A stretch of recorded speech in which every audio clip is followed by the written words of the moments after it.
Hello, everybody. I think I forgot my Coke. I'm going to have to go get my Coke eventually because I'm already thirsty and I haven't even started. I couldn't find my glasses. Oh, it's been a morning. I just could not get moving. So apologies for moving it up a little bit further. Plus, I was gathering a pile of books because we're going to talk about books. But hold the line while I grab my Coke.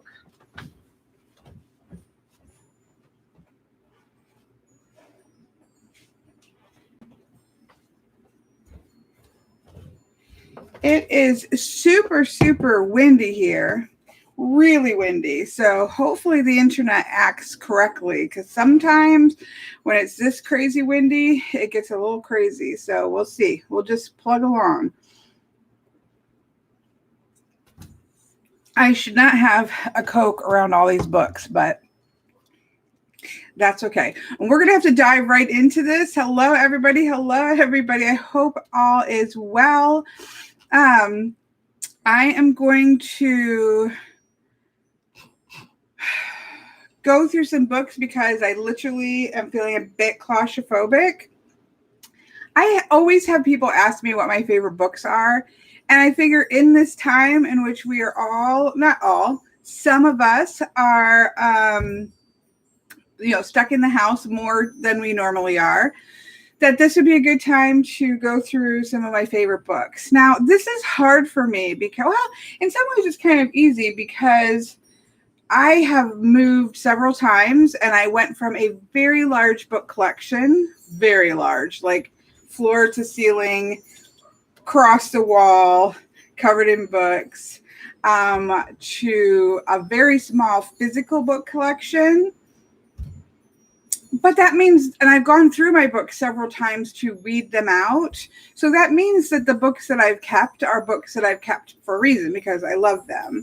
But I also have a lot of books on Audible because the last 5 or 6 years, I really enjoyed Audible. This is not sponsored by Audible, but I do love Audible, and we will be talking about Audible books later. And then I also have a ton of books on Kindle. So I don't know. We're just going to start with the physical books, and I've got my Audible library and my Kindle library up on a tab, and we're just going to go through what I have and kind of talk about my favorite books because, again, somebody just recently asked me this, and it gets asked a lot, and so that's what we're gonna do today. We're gonna talk about books. Remember, folks, you can, and don't ask me how to do this because I don't know the details, but if you have a library card, you can get Kindle, like ebooks, I should say, not Kindle. You can get ebooks, and I believe you can also get Audible books from your library card. My friend does it a lot. I haven't done it a whole lot, so I can't tell you the ins and outs, but I know that you can get a library card, at least in the US, and you can get books. You do sometimes have to wait for specific titles, but there is ways to get free books. There are also for relatively, I can't again, this is just pulling off the top of my head. You can get Kindle and Unlimited, which is a subscription. Now, that at least gives you access. If you're a fast reader, I'm an extremely fast reader. And so that is a good thing, right? But at the same time, it can be a little bit frustrating, to be honest, because I know that's kind of the poor little rich girl feel, right? But it can be frustrating because I do go through books very, very quickly. And so sometimes it can feel like, I just spent, $12 on a book and, read it so fast. It just didn't feel like $12 worth of entertainment, right? So something, if you're A, stuck where you're going to be reading a ton of books, or B, read really quickly, sometimes doing like Kindle Unlimited is a good idea because you're going to get more bang for your buck. So that's something to think about is using something like Kindle Unlimited, using your library card, that kind of stuff. So this might be a good time. And again, I am not sponsored by Kindle or Audible or any of the things that I'm going to talk about. I wish, please, Audible, come and sponsor me. Pretty sure they're not going to sponsor a tarot channel.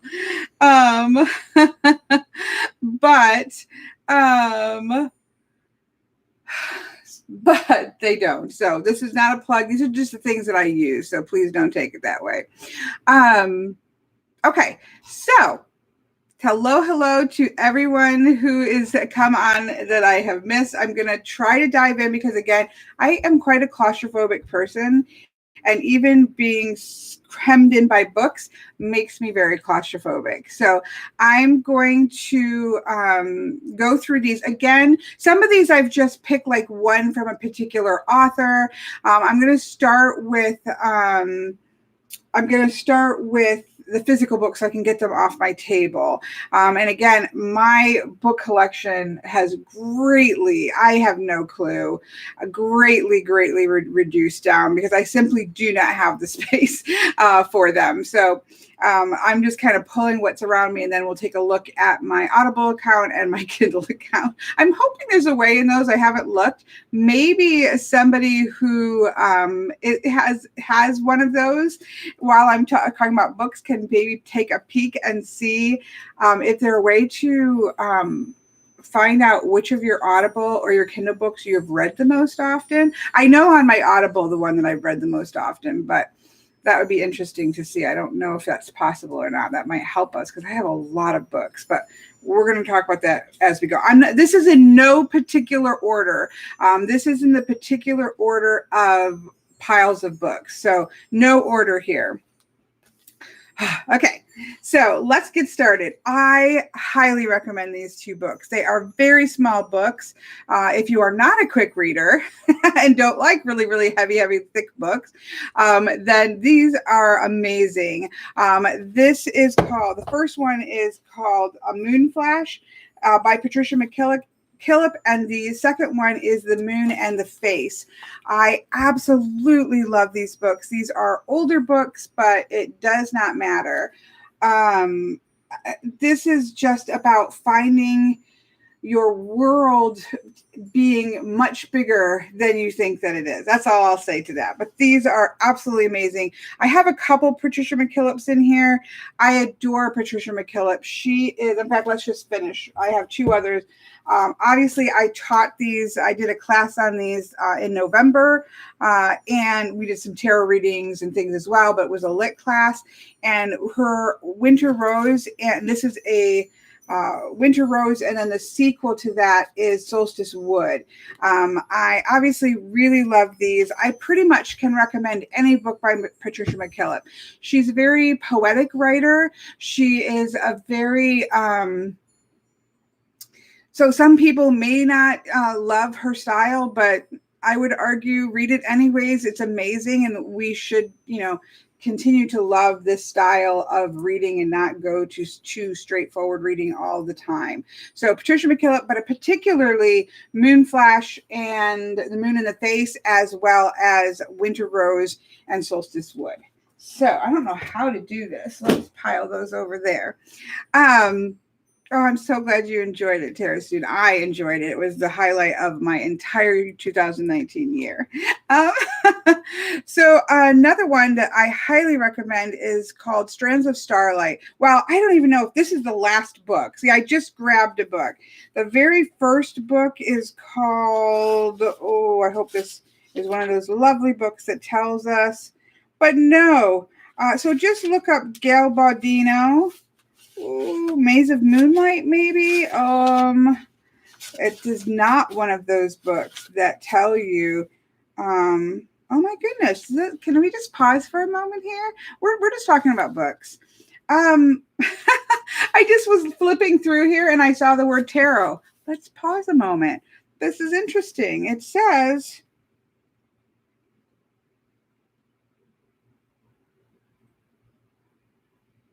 I don't know. We all do the best we can, but after struggling through as much of the meditations of the tarot as I could bear, I figured that someone has to say it. I don't know what they're talking about. we'll have to look up. I think Strands of Starlight might be the first book. But anyways, look this up. It's so fascinating. It has elves in it. It has... It talks a lot about like religious history. It definitely has the restrictive, overbearing Inquisition style historical context, but there are also elves and things like that. It's really, I know it doesn't sound promising to liking tarot, but maybe that's a really hard book to read. I've never gotten through it, but I recommend this whole series. I think the first one is Strands of Starlight, but look up Gael, Gael Baudino, and find the first book. So there we go. Now, this is just one book of many, but I love Patricia. I love Robin McKinley. Robin McKinley writes a lot of fairy tale style books. This is one of my favorites of hers. I've mentioned it before. It is not for people who maybe, I don't know how to say this best. There is a rape scene in here that has to do with familial rape. It is not gratuitous in any way, shape, or form. This is a story that the original fairy tale is called Donkey Skin, but in this she calls it Deerskin, and it is a amazing book about recovering yourself when yourself is destroyed. So really powerful. It could be a little bit difficult, but it was just the one that was closest at hand for Robin McKinley. It's a absolutely amazing book. The other book by her that I have read, certainly in Audible the most times, is Sunshine. This is a kind of post-apocalyptic war, although it's just a setting. It doesn't really go into it much. But there are vampires, but vampires in a very different way than you normally have. It's a fantastic book. I listen to the Audible book of this to go to sleep all of the time. Now, that's not because it's boring. It's because I've listened to it so many times that I don't really have to pay attention, and it doesn't keep me awake. It helps me go to sleep. I also do that with the Graveyard Book by Neil Gaiman, which is an amazing book. Put that on your list, but I've read it so many times that I can just listen to it and go to sleep. So Sunshine. But she also has, I think, 2 books based off of the Beauty and the Beast fairy tale. Absolutely amazing. So Robin McKinley is awesome. Okay, we're just going to plow through here. Hello to everybody coming in. I'm just going through favorite books here in no particular order. They're in a jumble. I love this whole series. You're going to catch a theme here. I do love fantasy books. I love magical realism. I love fantasy. I love urban fantasy. I do love fantasy. So you are going to see a lot of that. So I don't know what to tell you. Rhapsody is this is the first in a whole series by Elizabeth Hayden, and I absolutely love this. It's one of those sort of epic tales of an odd group of compatriots going together, but it is really fantastic, and I can't. This is a hard one. I really can't recommend. They recently put it on Audible, and I really can't recommend. The Audible reader is pretty bad. However, in all fairness, because my sister also loved this series and we were talking about it, in all fairness, we've read these books many times. These came out probably in the late 80s, maybe early 90s. I've read them many times, and I have my own ideas of these characters and their voices. And so I'm not sure that any narrator could really do it justice, unless maybe you were Neil Gaiman, because I love his Audible books. But so yeah, this whole series is fantastic if you're looking for like a Lord of the Rings epic journey. I've talked about this before, and I always feel a little bit like I have to apologize because this isn't like an award-winning written novel like, say, Patricia McKillip's book. But I love it. It gives me chills. It's Song in the Silence by Elizabeth Kerner.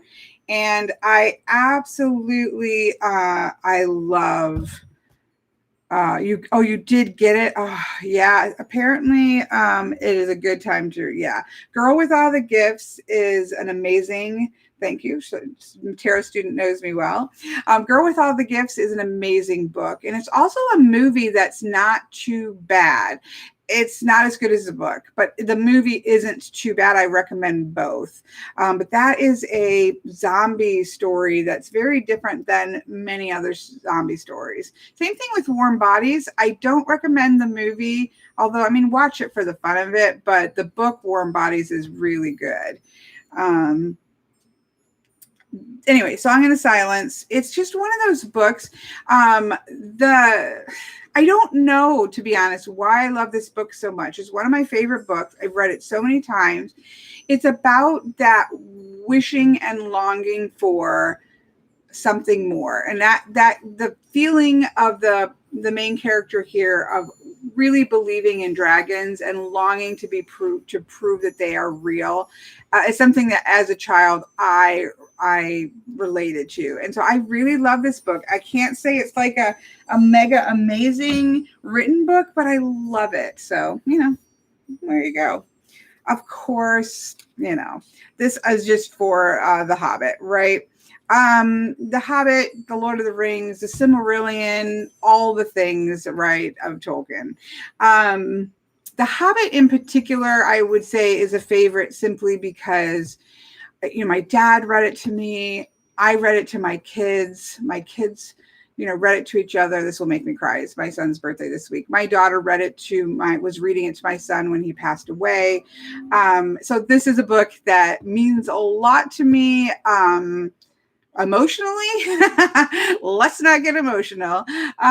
Emotionally, but also it's just an amazing story. And let's be honest, most of the books that are in the fantasy genre that are going to be here came because of this man. So, or at least he had a really good impact on it. So yes to that. Oh, we're going to keep moving here. Dennis McKiernan. Oh, again, this is like epic coming from Lord of the Rings style books. This is an oldie but goodie. But I kept it all these years because I just love, and I don't love all of his books, but I love these Eye of the Hunter book series that he has. And he also has one about, and I can't remember the name of it. But it stands out in his book list if you look him up because it's very different for him. But it's about a bunch of gamers that get sucked into a game world. That's really good. It's really cool. I love books that ask the question what it means to be human. That's why I love Monster Theory. That's why I love apocalyptic movies, because it says how quickly can we lose our humanity and how do you keep your humanity when the world is crashing down. That's why I love zombie things. So that idea of what it really means to be human is something that shows up in a lot of the books that I like to read. But Eye of the Hunter is just like one of his books that I love. Watership Down. Come on, folks, for the rabbit story. I love this book. This there was on Netflix. I don't know if it's still there. There is a movie version of Watership Down that's really good. I don't think that it's not, see, everybody's like, oh, cute. It's actually not a cute book. It's a really powerful book. What does it say? Watership Down is a remarkable tale of exile and survival, of heroism and leadership. The epic novel of a group of adventurers who desert their doomed city and venture forth against all odds on a quest for a new home and a sturdier future. Anyways, this is definitely not cute. It is really powerful. Oh, it was on over Christmas. Is it still up there, maybe, Simon? It's really good. It gave me chills. I'm pretty sure I cried in it because it's a sad. It's not a cute book. It's a really powerful book.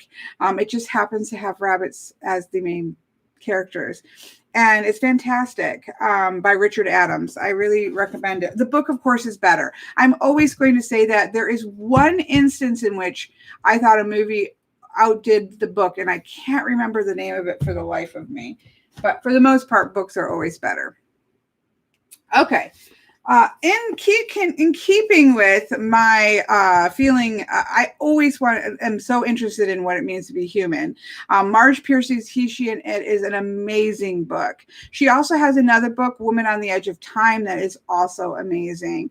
I've read this book many times. I've written a lot of papers on it. It's just fantastic. It goes back and forth between a ghetto in the Holocaust and the making of a golem, and the future after kind of a post-apocalyptic type of thing, and the making of a cyborg. But the whole thing begs the question of what it means to be human. And it is absolutely fantastic. Highly, highly, highly, highly recommend this book. Really anything Marge Piercy writes, but okay, that's got one side a little bit cleared out.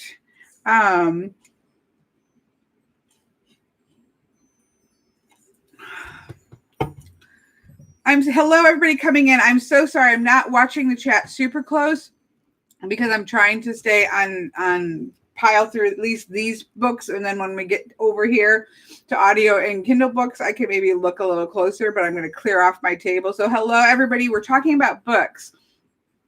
Favorite books. People ask me this all of the time. So this is a really fantastic book. I'm going to slaughter it. The name is The Master and Margarita, and it's by Mikhail Bulgekov. I hope I'm saying that correctly.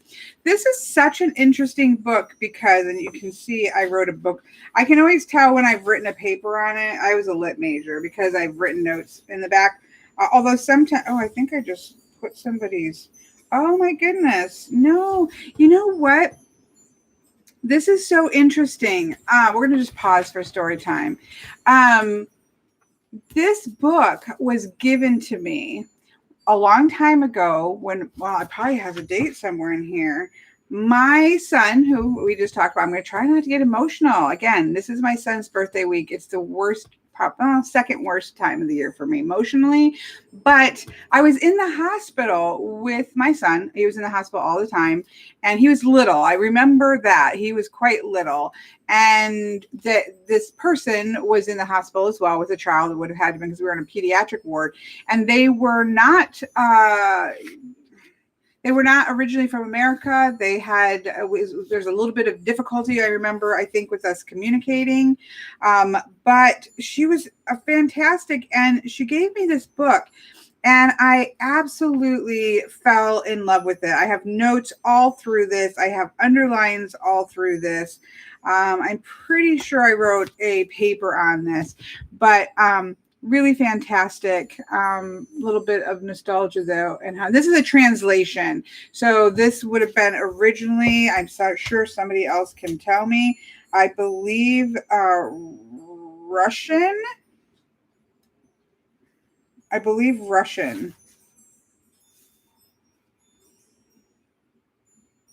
Yeah, I've got lots of notes. Sorry, I'm taking a trip down memory lane. I believe this was a Russian book, but I do think, and this person who I was talking to was Russian or whatever the original book was, and said that this was a decent translation. Sorry. Okay, I got a little sidetracked. That's so interesting. Okay, I'm so glad I keep notes and things. All right, we're gonna keep going.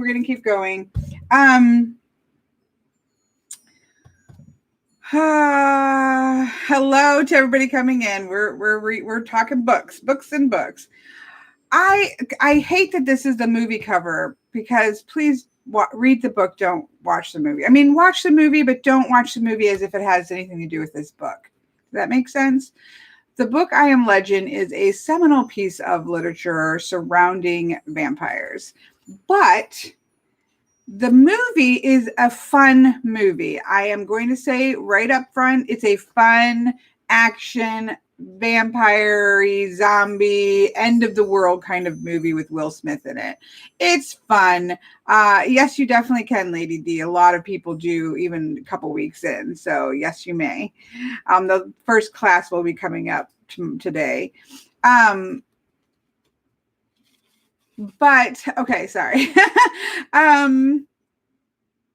So the movie is fun, but it's not the book. The book is really amazing because, again, it really asks a question about who is really the monster, right? So monster books, monster theory, monster books are talking about the things that we're afraid of, but they are always, a good monster book always brings us back to understanding that, the things that we're afraid of are mostly within ourselves, right? So it's humanity that's a monster, can be monstrous, and we put all that out on these stories and these tales, and on the other. We other something, make it into a monster so that we don't have to look at ourselves. We see this in Beowulf, the very first or the earliest book that we have in the English language. We see it in Beowulf with Grendel, and you continue to see that, right?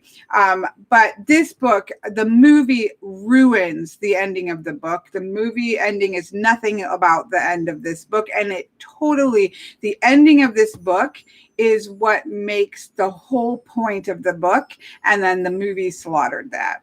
Not that I'm bitter or anything, but if you just want to enjoy a movie, I Am Legend's fun. But please read the book. It's fantastic. Okay. Shakespeare. I'm one of those weird people who loves Shakespeare. I'm a lit major, right? My bachelor's and master's all literature and writing. I love Shakespeare. I think it is sad that people don't read Shakespeare anymore, but I love Shakespeare. And my favorite is probably The Tempest. If I had to pick one, it's probably The Tempest. If I had to pick two others, it would be Othello and King Lear.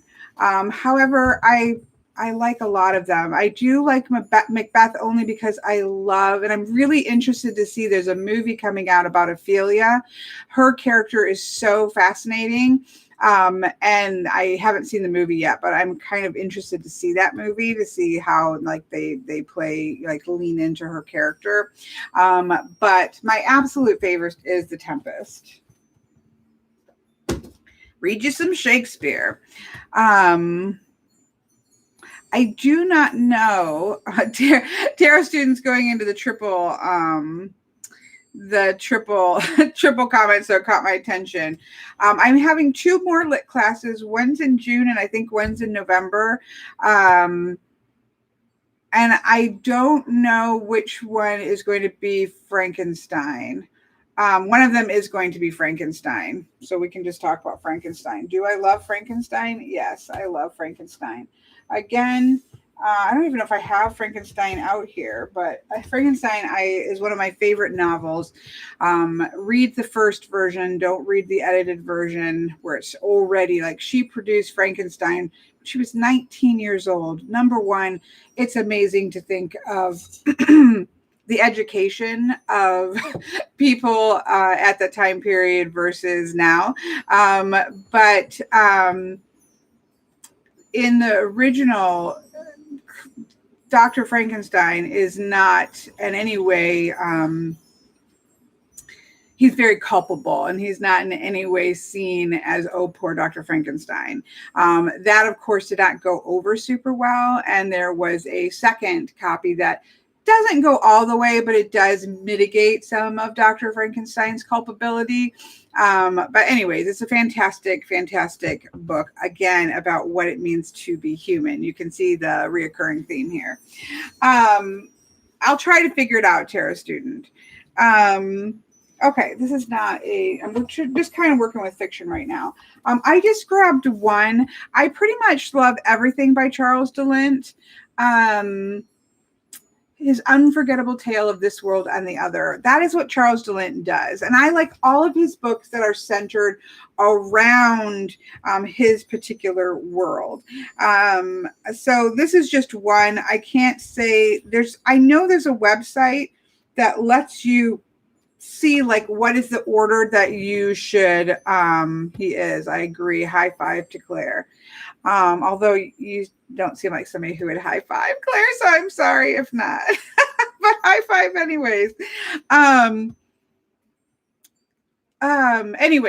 So this is not necessarily one that I would say to start with, although it may be. It's, I think, one of the older ones. He has an amazing flair for urban legend. So very much where you have elves and Celtic, you have Celtic and Native American lore that is bleeding into and mixing into the more modern era. And he does it absolutely amazingly. So again, I think you can find websites that will tell you sort of the order to read his books in. But I love Charles deLint.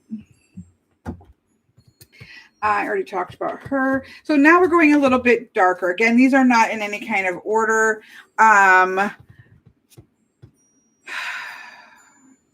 Eli Wiesel, and I'm sure I'm saying that wrong. Is it Wiesel or Wiesel? I'm not sure. His book Night is, I don't know if this is a book to read right now when everybody's like trying to just kind of take a breath or something. I'm not sure. But it's in, it is definitely a favorite book of mine. And I say favorite, like it even seems weird to say this is a favorite book because it's more like it's a powerful book. But it is one of those books that I think everybody should read it. It has to do with elite, it looks like Elrond is saying Ali Wiesel. Ali Wiesel, is that better? I don't know. I don't want to slaughter this man's name of any man's name, right? He is the winner of the Nobel Peace Prize, and he should have been. But it's thin, but it is not light reading. But it's absolutely amazing. Obviously, I would put this up with. Is it better? Elrond. I'm sorry. We will have to have Elrond make an audio clip that says how to say it. Send it to me on my phone, although I don't even know where my phone is. I don't think my phone, no, it's not even around here. But fantastic. Obviously, the other thing in terms of the Holocaust would be Anne Frank's Diary of Anne Frank was a book I read many times when I was young, and it had a real impact on me. I was able to go to Amsterdam on my way home from Africa, where I had worked at a blind center for a little while when I was 18. I was a baby, and I was able to go to visit her house and things like that. So that had a really strong impact on me as I wonder if I can play it on Facebook right here. I'm going to click it. Let's see if we can hear it. I don't know if you'll be able to hear it. Elrond sent me maybe how to say it. Oh, no, it's not there. Oh, wait. 1 second. Let's see if you can hear it. Eli Wiesel. I don't know if you can hear them. I'm going to do it one more time. Eli Wiesel. Ali Wiesel. Ali Wiesel. Something like that. Hopefully you can hear that. We don't want to slaughter his name. Anyways, fantastic book. Very powerful. Again, what does it mean to be human? How do you hold on to your humanity in the midst of terrifying situations in which humans cause them? So you can see a theme, right? You can see a theme about what does it mean to be human? How do we retain that humanity and the understanding that the real scary things in the world are human beings?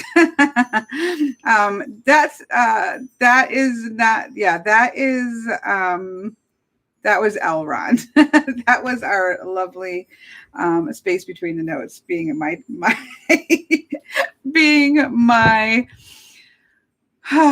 pronunciation tool.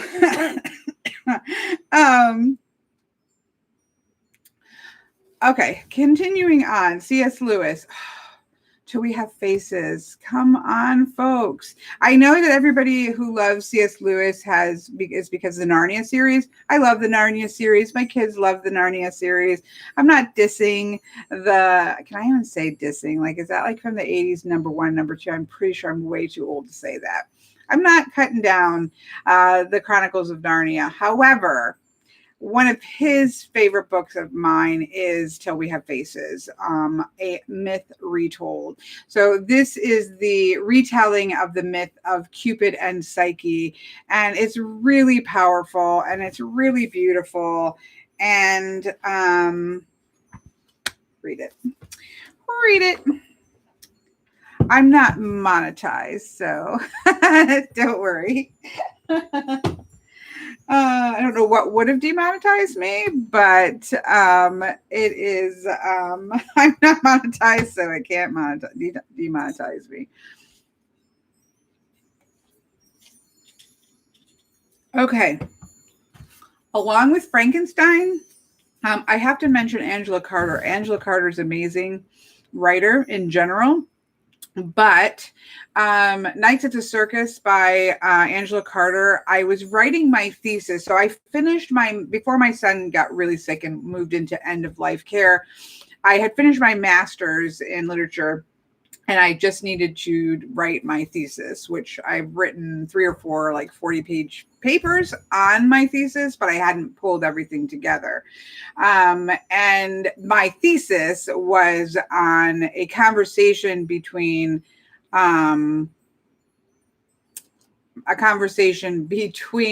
Frankenstein and Nights at the Circus. So you can imagine the context of this book. It's really beautiful. I love this New York Times, loud, body, and unabashedly sentimental, a wonderful, vital creation. Again, what it means to be human and the understanding that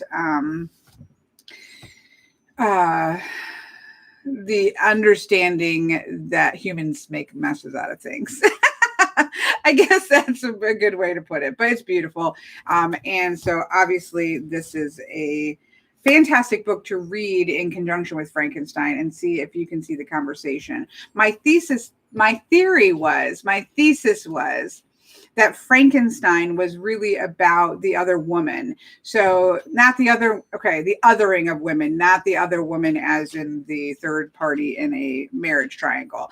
But it is about the understanding that society creates the other. And in the case of the idea of the fallen woman in the time period that Frankenstein was written, and the way that you didn't become a fallen woman just by being loose morals. If you were raped, you were no longer viable. If you were tricked into a false marriage and then ditched, you were no longer a viable human being. So it's that creation of the monster because it benefits society, and then the discarding of that when it's no longer beneficial. And so that was my thesis was that Frankenstein is actually about that, and in conversation with this book. So reading these 2 books, thinking about that may be interesting for you, or take my class. That's going to be coming about Frankenstein. Anyways, all right, we're continuing on. Okay, apparently we're here to make me cry today, but this is a new book. This is a movie, and I watched the movie first, and I bawled like a baby through the whole thing.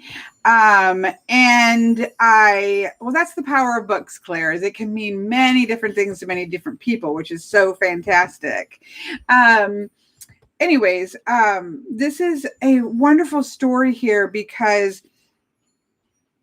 the creator, the writer, the author, so the original author, which is I know there's a way to say this correctly. Is it Siobhan or something like that? I know that this is not what it looks like. It's an Irish name, I believe, and it is not. It's like Siobhan, maybe. I don't know, but there's a different way to say this.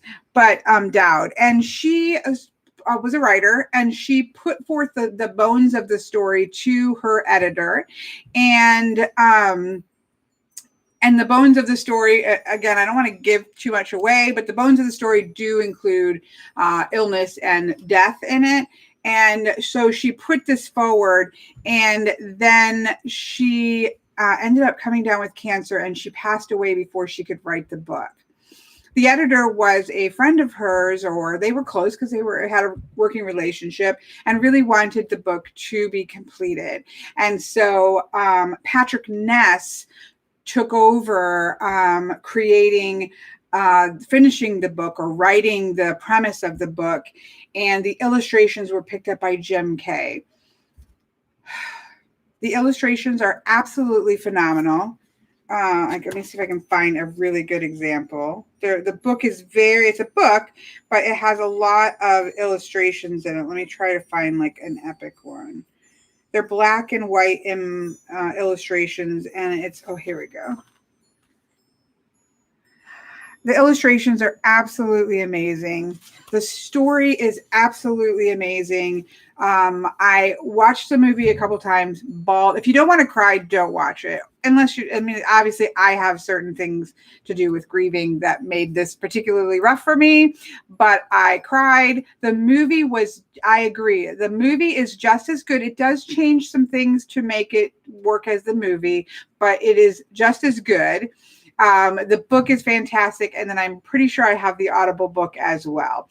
There are two books I can think of in which I immediately, bought all of the versions that I could buy. This book, which is called A Monster Calls, again, if you're going to look it up, it's by Patrick Ness. Watch the movie if you want to have just release all of the tears, right? Sometimes, right, we need a good cry. So if you need a good cry, watch the book.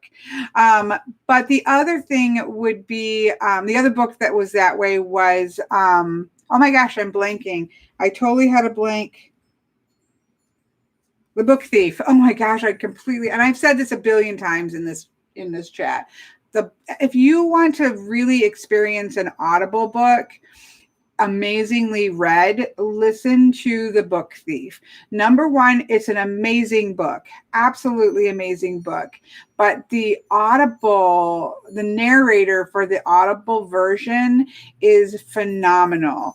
And so that book is absolutely amazing. But I actually recommend, I recommend the Audible book even more so than the regular book, just because the narrator is so fantastic. So, and then the movie, it was okay, but no.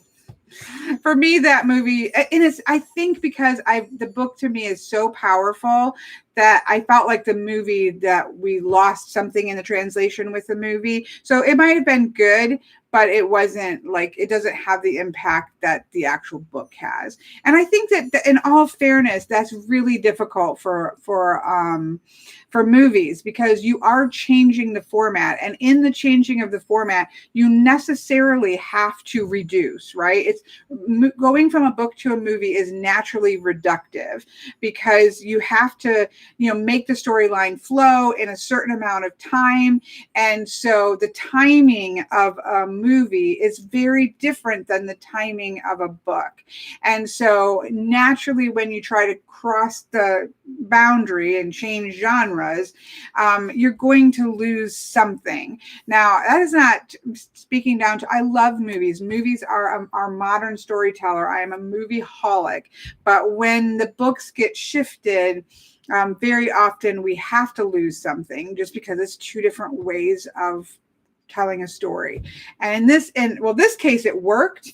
In The Book Thief, I don't think it worked as well. That's my personal opinion. Okay. Yes, that is a bit long for 8th graders, I can imagine, Barbara.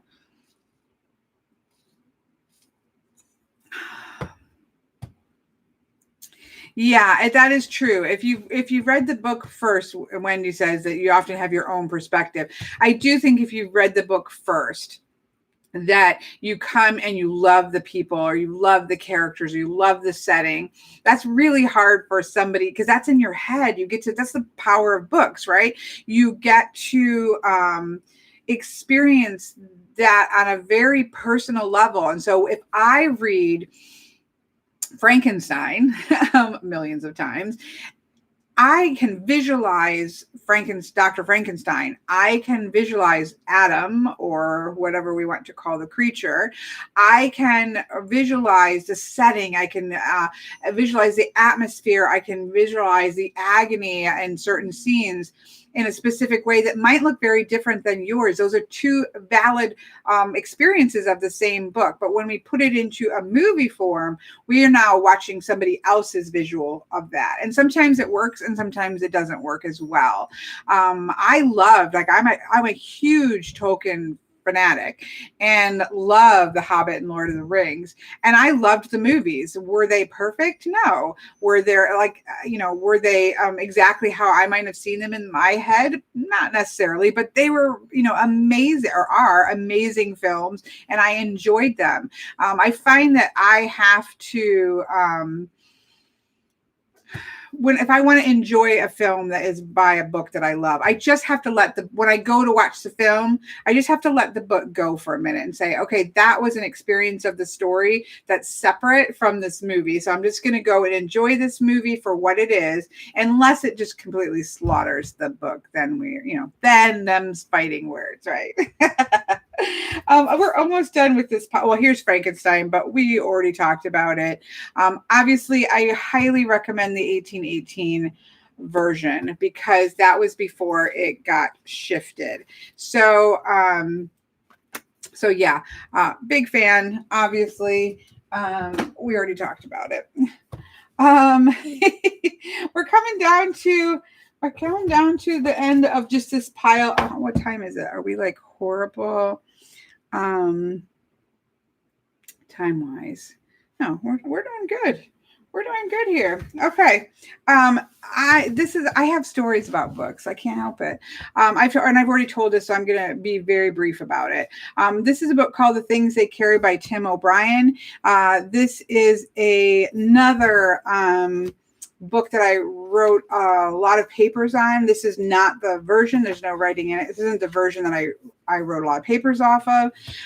This is about war, and this is about the things that soldiers carry with them. Obviously, it starts with sort of a metaphor of the weight of the backpacks and things like that they have to carry, but it really talks about the heroicness as well as the horrors of war. So it's really powerful, and it's centered around the Vietnam War. But when my brother went to Afghanistan, I gave him this exact copy of the book, and he took it with him and read it and handed it off to the next one of his company mates, another soldier. And he put I don't know if you're going to be able to see this, but there are slash marks all along the edge of this book. And so as each one of his, each soldier read the book, they put a slash in it, and then they pass it on to the next person. And after my brother's tour was up and he was back in Alaska, where he was stationed, he never thought he'd see the book again, but somebody brought it back and said, are you my brother? And handed him the book back with all of the knife slashes in it. And then he brought it back to me, which is, it's to me just so amazing, right? It's just one of those things, like, this is a treasure, right? This actual book is a treasure. I love the book. I wrote a lot of papers on it, but this physical book is an absolute treasure of mine that I will never give up. So amazing book, amazing storyteller. This is actually the reason that I named it was my blog that I was going to write, and then it turned into The Truth and Story, is from Tim O'Brien, because that is what he talks about, in that sometimes when we're trying to tell, we can see this in many books, but Say the Monster Calls, right? So this is about grief. This is about devastating loss and devastating grief, and so a child saying I'm sad, or a child saying I'm devastated, or I'm terrified because XYZ is happening and I'm terrified. We can say, okay, we can understand that, but when we see it in the story form, story opens that up and allows other people to really experience that. So is this book itself a factual account of one person's loss and grief? No, it is a story that tells that better than the facts. So to say, my mom got cancer and died is a statement of fact. The story takes that and allows us to feel that in a way that the fact cannot, right? And so Tim O'Brien's point is that to say I was a soldier, right, is a fact. I was a soldier and I experienced many things. That is factual. And even to list out those things, but that sometimes there is more truth in a story than there is in the factual things, because we can really feel the experience and really know that intensity of feeling, which is more truth than a list of dates and times and facts. And so that's kind of the point of his books, or this book in particular. And that's why I called my channel, well, it wasn't a channel at the time, but it was a blog, The Truth in Story. So there you go. Stories about stories.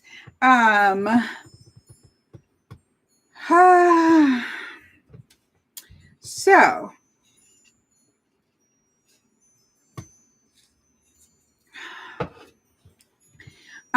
that's all the books on my thing. Sorry, I'm going to kind of skim up here. We did pretty good.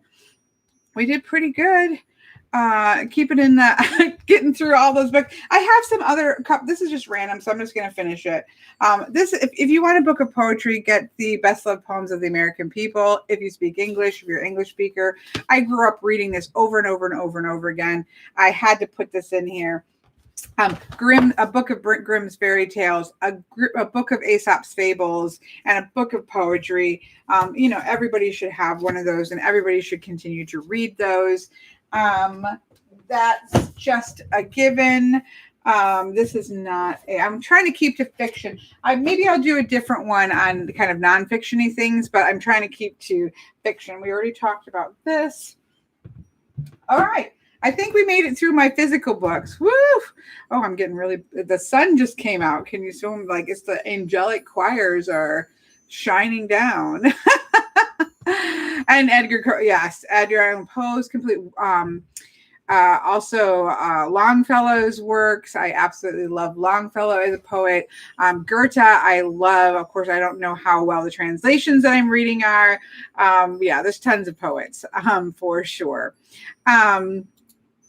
Okay, let me try to turn my face down. I don't even know if you guys can see me. My screen blows things out, so it's very hard for me to tell if I'm really as blown out as it looks to me, but I'm seeing like white blindingness. So I'm going to try to unblind my face.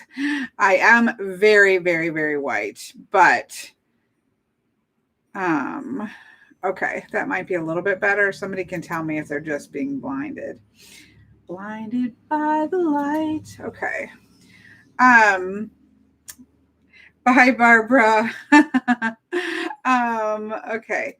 So that's, I literally just ran around. I just have 2 places where I have books left in physical form and grabbed anything that it's like, oh, yes, of course. Oh, yes, of course. Right. So that's what that's from. In terms of, did anybody, I don't know if anybody had a chance to check. Did anybody figure out whether or not there was a way to look at like your books on Kindle or Audible and see like the ones that you've listened to the most. Let me see. I'm looking on Audible right now. So Audible for me, I have had an Audible account forever. My kids were probably in kindergarten. Is that possible? Has Audible been around that long? That can't be true. I'm gonna reverse it. Let's see. Of all time. I'm gonna go books of all time.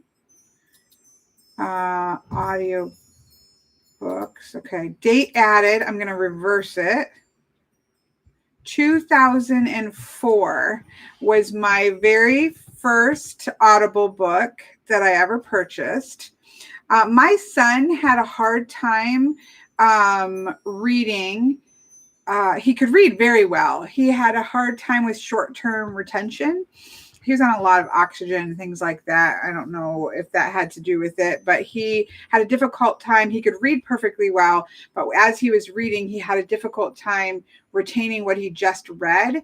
And so it could be very frustrating to read and then almost feel like you have to go back and start reading over again. That's when but he did really well, obviously, when I read to my kids a lot, all the way up till they weren't in my house, right? That he did very well with that. So that was why I first got an Audible book. And the very first Audible book I ever bought, why did it just take it away? That's Amazon. The very first book I bought was The Odyssey of Homer, and it was a dramatization. They loved it, absolutely loved it. And that was in 2004. So Audible's been around for a while. What are we in, 2020? So how many years is that? Somebody do the math, like 16 years of Audible books. So I have a lot of Audible books. The second one I ever bought was Memoirs of a Geisha. But a lot of these are kids' book, like all the Redwall books, the Aragon books, like a lot of these were for the kids. Taming of the Shrew, because who doesn't love William Shakespeare? We've already talked about that. Dracula. I don't know. This would be hard. Neil Gaiman was right out the get-go. In terms of Audible, it's so hard. You need a good you need a good reader. A good reader can take an okay book to being an amazing book sometimes. And some of my favorites are when there's really good authors that read. I do have Ursula. Again, I haven't kept all my books. They have chopped down. Ursula Le Guin is amazing, and I do love her books. I have not read them in forever, but she's fantastic. Again, this was literally me running through and just grabbing some things 10 minutes before we started. So you're getting more of a overview of what books that I have around, and that's about it, unfortunately. And in fact, I actually think we have a couple of hers in Audible, but I could be wrong. But anyways, Neil Gaiman is one of my favorite authors, but he is amazing at reading his own books. Amazing narrator. And that's not always going to be the case, right? Sometimes the authors shouldn't be reading their own books, but Neil Gaiman should. I highly recommend The Graveyard Book by Neil Gaiman in his audio form. It is fantastic. It's a little bit creepy. There are ghosts, there are vampires, there are murderers up to foul intent. There are connections between the living and the dead. It's just a fantastic book. That's definitely, and in terms of Audible, that's a book that I would recommend because he is reading it and he's so fantastic. His Ocean at the End of the Lane also I highly recommend. But I do love Neil Gaiman just in general. I never brought out Wicked. I love Gregory McGuire's Wicked. Again, think about the fact that Wicked is taking a traditional story and flipping it on its head. There's another book called Grendel, which is fantastic. It is the story of Beowulf from the viewpoint of Grendel. Gregory Maguire takes the, I know it's been superseded by the musical, in which I adore. I have seen it twice in New York, loved it. And I love the soundtrack by the original cast, loved it. But the book is really smart and really fantastic. It flips the typical stories, fairy tales, all of his books, so that the Wicked is the story of the Wizard of Oz from the perspective of the Wicked Witch of the West. He has sort of Cinderella being told from the stepsister's point of view and things like that, which is a lot of, it's smart and interesting and just really well done. So anyways, I just saw that there. Of course, I have all C.S. Lewis books on Audible. I'm just kind of looking at A Tuck Everlasting. Oh, that's a really good book. That's a crying book. I believe that's a movie too, but the book is fantastic. That's a kid's book that is amazing. I have lots of When Things Fall Apart, a lot of Buddhist books here. Tarzan. I'm just kind of skimming through some of these older Audible books. Sunshine is not good narration of a favorite book of mine. But here's a book, let's talk about this for a minute. Do you have one of those books that you feel are really good books, right?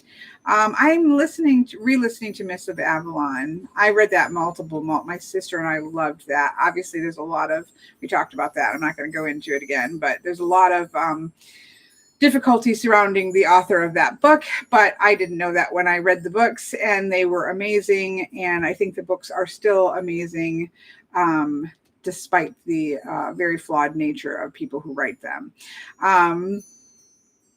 But there's books sometimes that that you should like, or you feel like you should like. Yes, the Forest House. It's been a while, so I can't reiterate what Miss Ravensong is saying, that it's better than Mists of Avalon, but I feel like that she's probably right. But I haven't reread that one recently. I'm going to. I haven't reread that recently, so it's hard for me to. It's hard for me to say yes, but I think that yes.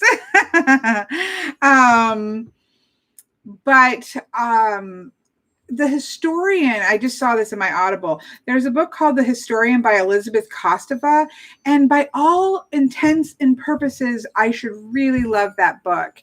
It's one of those books that I have started to read over and over again and never been able to finish it. Sorry, I just saw it, made me think of it. We're talking about books here, folks. Philip Pullman's The Golden Compass books, fantastic. There's actually a series out now on, I want to say HBO, but I could be wrong. I've seen a couple of them. They looked pretty good, but the books are fantastic. Terry Brooks, anything Terry Brooks wrote is fantastic. I'm just kind of skimming through my Audible account. If you're just coming on and wondering, we went through some physical books. We can't not talk. Yeah, Terry Brooks, the Shannara Chronicles. Come on, folks. If you love Lord of the Rings, you should read. And again, there's a TV series. No. Read the books, which was fantastic series of books. The Redwall series books, fantastic. I'm just kind of skimming through some of my Audible books. I enjoyed The Life of Pi. That was a good book. The Red Tent was a good book. All of the Dragon Riders of Pern by Anne McGaffrey. Any book by Octavia Butler. I mentioned her Knights of the Circus, but her book called Fledgling is, again, not for the weak at heart. There are definitely uncomfortable scenes in that book. Much like if you read like Anne Rice's books, there's a lot of those fantastic vampire books, but there's definitely uncomfortable scenes in there because sometimes vampires are turned as very young people. And so it makes for some, so they're ancient, but they're young, and it makes for some uncomfortable scenes. Fledgling has some uncomfortableness to it, but it is an amazing take on the myth of a vampire. Very different. One of the best. I'm sorry, I cannot see chat. I've lost it. Yes, I love some of this, not all the Dragonlance, but the main ones. But Fledgling has one of the most powerful opening scenes in a vampire book, or I would argue a lot of books. It's really well. Really amazing. Octavia Butler is an amazing artist, or she is an artist, but an amazing writer. Now, I'm just skimming through my books here. Let me just say this. Twilight, I'm sorry for all you Twilight fans out there. I am not a Twilight fan. I am not a fan of Twilight's books, and I am definitely not a fan of the movies. However, I do really love Stephanie Meyer's The Host. That to me was a really well-written book, again, about what it means to be human. I am very predictable in the books that I love. But I really loved The Host. I've listened to it many times. The Audible book is really good. The movie's not, but the book is really good, and I despise the Twilight ones. I totally agree with Soren. No. So yeah, I'm sorry, I'm skimming. Neverwhere, Neil Gaiman, yes to Neverwhere, obviously. So I have all of Neil Gaiman's books here. Society of S was an interesting one. I need to re-listen to that. That was an interesting book. I loved my sisters and I don't know if I would love them now, but Leva Bray has a set of books the first one's called A Great and Terrible Beauty. For Halloween one year, we all dressed up like characters from those books, which was a lot of fun. Sorry, I'm just, Odd in the Forest, The Frost Giants by Neil Gaiman. Yes. If you're just coming in, we're talking about books, and now I'm just skimming through my very large collection of Audible books. King Lear, very important. Just trying to see if there are any else that I want to recommend. If you don't have, again, I am not sponsored by Audible. I should be, but I'm not. If you don't have an Audible account, I believe right now, if you sign up for an Audible account, you get like a free book. And I think if you have Amazon Prime and you sign up for an Audible account, you get 2 free books. I could be wrong about that, so don't quote me on it, but give it a try. Never Let Me Go. That was such a good book. Let me make sure this is what I'm talking about. Yes, that's a really good book. I don't think the movie was as good. I don't think at all, but the book called Never Let Me Go is really good. The Hunger Games. I'm a fan of The Hunger Games. Yes, I have read Tamora Pierce. Definitely so. I liked some of her books. I think my daughter liked her books maybe more than I did. She kind of, if I'm right, I could be wrong. So correct me if I'm wrong. She's kind of feels similar or in the vein with Robin McKinley, but I feel like Robin McKinley does it better. But it's been a long time. Yes. Alice Hoffman has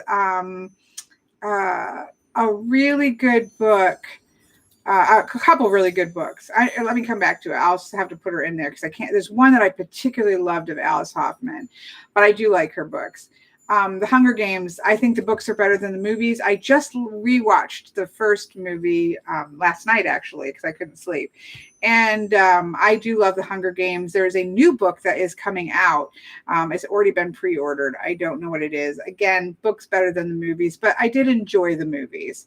If you like The Hunger Games, did you like the books? I Am Number 4 was a really good book, but not such a good movie. These are just random. Zombie novels. Okay, let's pause for a minute. We already talked about Warm Bodies. Warm Bodies is really fantastic. Book is better than the movie, but I did love the movie just for cheesy goodness. I'm a fan of cheesy goodness. Like there is a place and a time for cheesy goodness, and I'm a huge fan. But So Yes to Warm Bodies is a very different take on zombies. It is fantastic. Yes to A Girl with All the Gifts. Amazing book and an okay movie. It's not a big budget movie, but it was an okay movie. I did enjoy it. The other one, if you want just kind of a fun, but also, has scary moments and things, Allison Hewitt is Trapped is a fantastic Audible book. My sisters and I took a road trip to New York one year, and we listened to that Audible book all the way there and back from New York, and we loved it. That was a lot of fun. I quite enjoyed that zombie series. Again, a little bit more on the fun side of things, but well done fun. Ocean at the End of the Lane, I already told you, that's a fantastic one of Neil Gaiman's books. I'm sorry, this is probably like the most boring chat for people, but people ask me this all the time, so I'm telling you. I'm telling you, the Golem and the Janai. Is it Ginny or Janai? I don't know. It's the Jinn, I would say. I'm kind of not so much in the Jinni. I've always just heard Jinn. But the Golem and the Janai, Jin something by Helen Wecker. That was a good book. The Irish Country Doctor. That was a good book too. So different. The Never-Ending Story. Yes. The Once and Future King. Yes. Right. Terry Goodkind's Confessor books. Really good. A little bit kinky, but really good. Same thing with Anne Bishop's. Love her books. Love her Others series. Love her. What would be I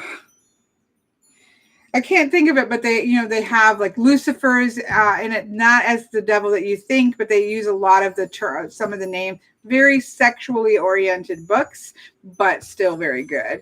Anne Bishop's a good writer. The Wind. Susanna Kearsley. If you like time travel-y books, like if you like books that is oh my gosh, I kind of can't speak English. If you like time travel-y type books, she has a really like the Outlander or something like that.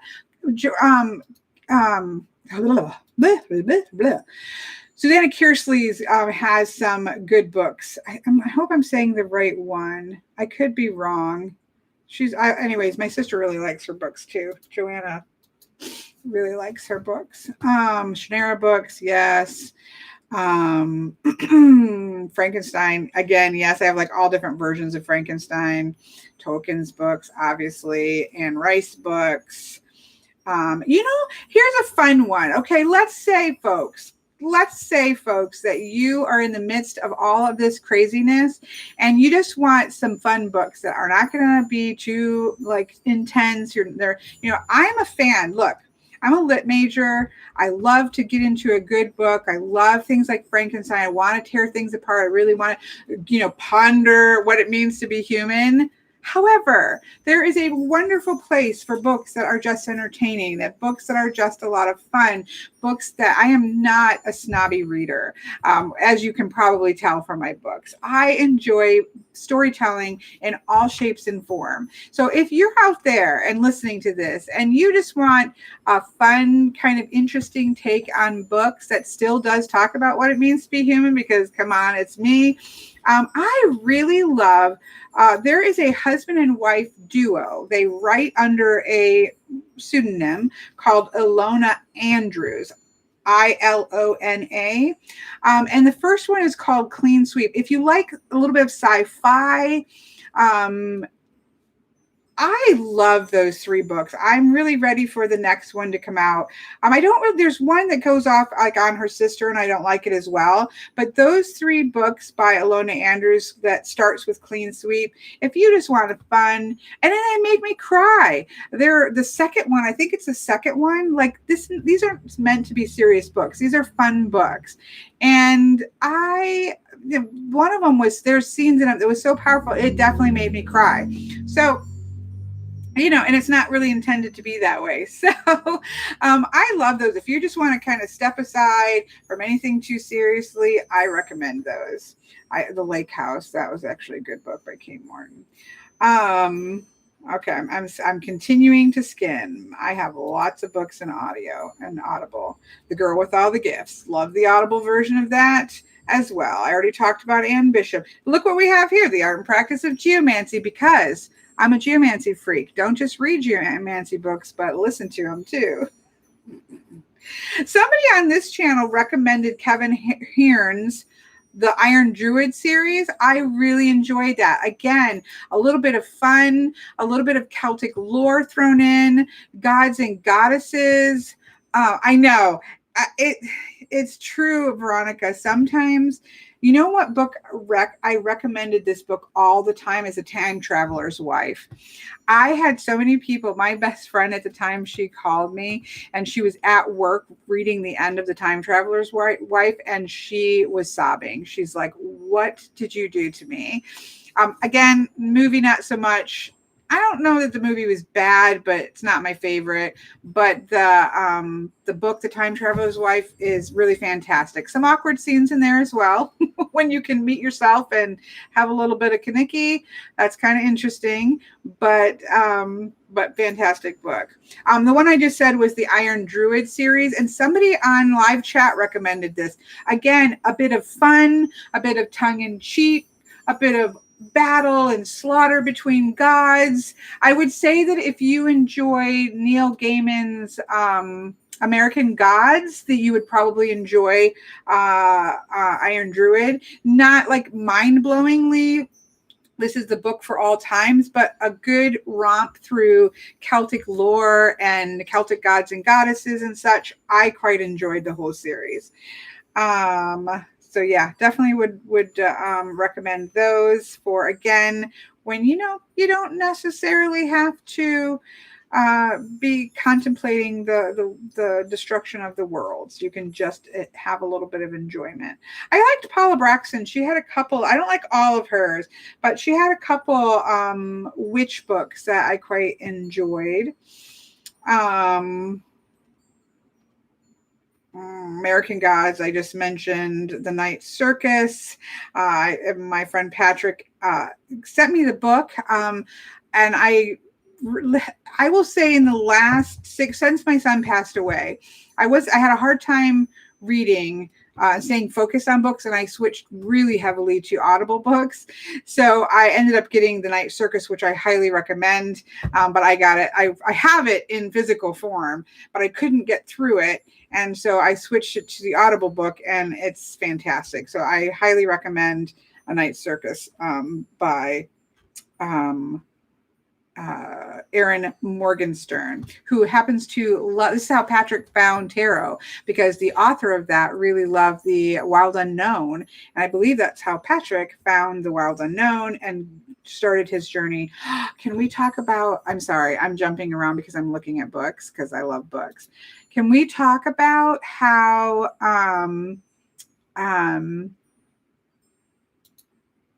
books that make you cry? The Snow Child. Her name of the author is Éowyn, maybe. I'm not sure if that's how you would pronounce it. Éowyn Ivey, Ivey. I read this the month after my son died. Not a good idea, but it is a fantastic book. It's sad. It's powerful, sad book. But it's really good.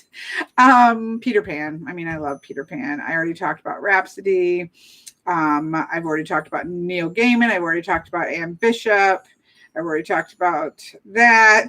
I am The Boy on the Bridge was the second one from The Girl with All the Books.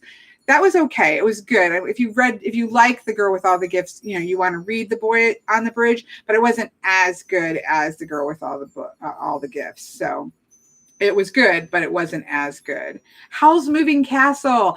Howl's Moving Castle is a you can see an anime version of the movie, which is my kids and I loved.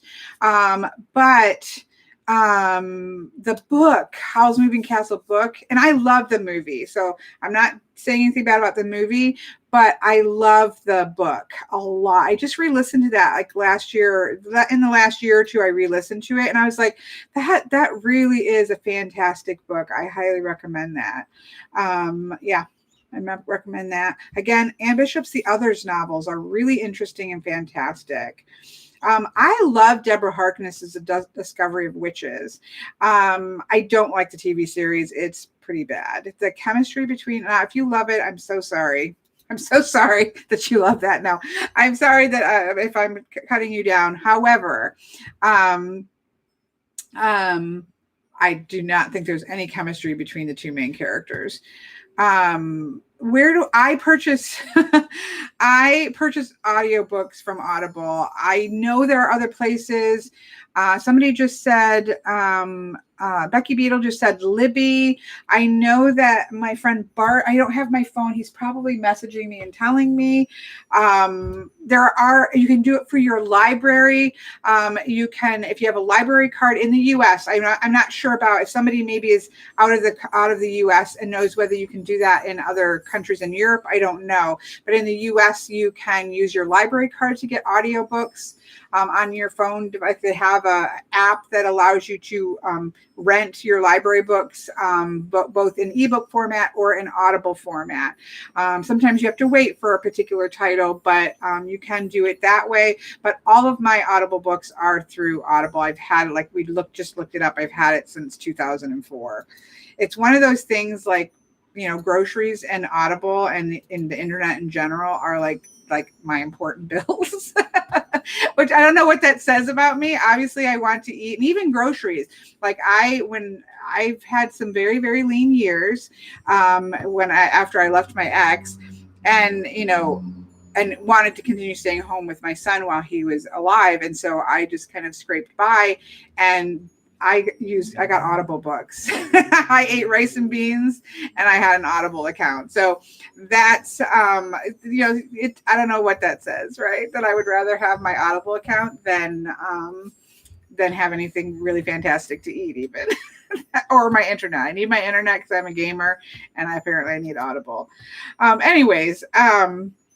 Discovery of Witches was really good. I did not like the TV series. I watched it, and if it comes out with another one, I'll watch it because I like to see books I like. The first one is the best. Discovery of Witches, the first one is the best. They kind of lose me a little bit after that. I use a lot of Not Magic, and so it was really kind of cool to see her using Not Magic. And I know that the author did a lot of research into sort of that time period that they go back into, and working with Not Magic and things like that, which was pretty cool. Okay. This is kind of fun. This is fun to me because it really is like that walk through memory book lane, so to speak. Just kind of skimming my way through Game of Thrones. The Audibles, I haven't read all of the Audibles. I haven't read all of the Game of Thrones books. I read the first couple back when they were first out, like back in the day. They're so long, which I'm not opposed to long books, but I feel like I just need to go back and start at the very beginning and re-listen to them all. And I just haven't got around to doing it. I love the TV series. I've read a few of the books again back in the day, but I'm definitely not caught up, and I don't know where I read up to. So I feel like I just have to start over, and I just haven't done it yet. Okay. Do you want a scary book? A scary book. One of the books that creeped me out, but I loved it so much, is Fairy Tale. Faerie, Fairy Tale by Raymond E. Feist. I read the book. I eventually got the audiobook. It's creepy. Awesome creepy. Like this is more of an understanding of fairies and how you need to be real careful around them. There are wonderful ones. You see, Ravensong loved it, so please don't listen to me. Again, I feel like there's so much chemistry in the books between the two main characters of Discovery of Witches, and I just don't feel like the actors had any chemistry. And that's kind of that's kind of the driving force behind the books. And so I just felt like that fell flat for me in the things. But try things for yourself, right? Just because I don't like something doesn't mean that you won't absolutely love it, for sure. Okay, fairy tale, yes. Raymond Feist, fantastic. I loved this is one I can say maybe I like Alice Hoffman, but Practical Magic, I love the movie Practical Magic. And the book was, I remember I liked the book, but when I think about Practical Magic, I still really like the movie. So, what am I going to say? I'll be honest about that. I really loved the movie of that. And I liked the book, but I think of the movie when I think of it. I don't think of the book. So that says something, right? I'm just kind of skimming through here. I think I'm almost done. No, I didn't talk about this. Catherine Kerr's Dagger Spell. Again, I don't know that I would necessarily recommend the Audible. Some of the older books, so there was a lot of great books in the 80s and the 90s, especially fantasy novels were really gaining sway, getting rolling. And so they haven't been on Audible. And then they come into Audible and it's like an old book, so they just throw like the worst narrators on it because it's cheap. And so I'm not necessarily sold. I have only listened to part of the Dagger Spell, but if you love reincarnation, or if you believe in reincarnation, as I do, I just thought it was a really fantastic series. And I've talked about it before, so I won't belabor it. By Catherine Kerr, Kerr. The first one is Dagger Spell. It's called the Devery series. And I have all of the physical books. My sister has them right now.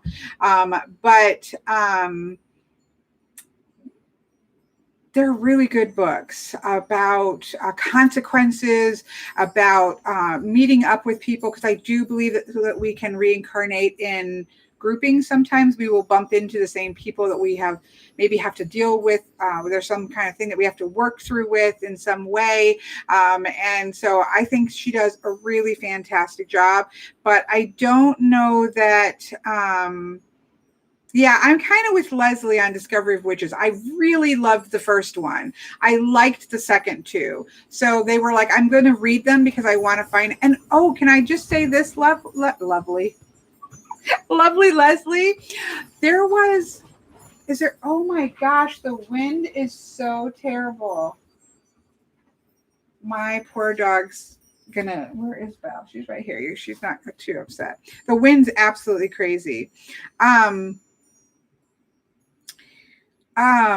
was I saying? Now I lost it. I wanted to say something.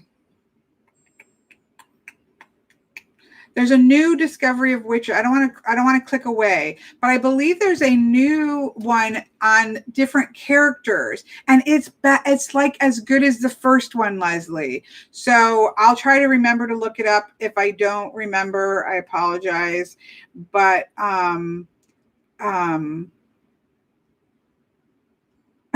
yes, I want to know what it is. But anyways, there's a new book from the author of Discovery of Witches that doesn't follow the main characters, although the main characters are in it. And I believe that one goes back to the goodness level, which is not a word probably, but that first level of Discovery of Witches. So there you go. That's what I'm trying to say.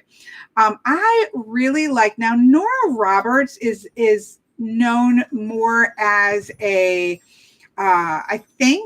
I don't know because I haven't read a lot of her books. So I think that Nora Roberts is probably known as maybe more like a romance novelist, but I could be wrong about that. So somebody correct me. She has a series of books that are like apocalyptic style books with fae and magic in them that are so good.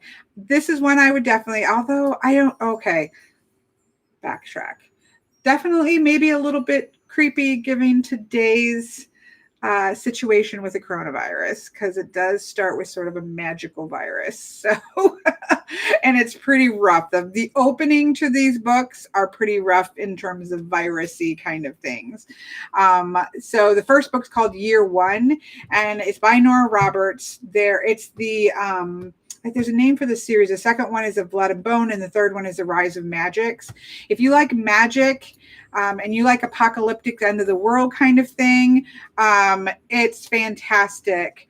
But if you're really freaked out about like virus things right now because of what's happening, it may not be the one for you. But Bear and the Nightingale is so fantastic. Yes, Tar Apple. Gael and the Nightingale. The Bear and the Nightingale is a fantastic book. I have that as well. I think I have that in both formats. Really good. But anyways, I highly recommend those Nora Roberts books if you are not going to get creeped out by the opening, because the opening is about virus spreading. They don't realize it's a magical thing, but it's very graphic and it's a little bit disturbing, but it's really well done.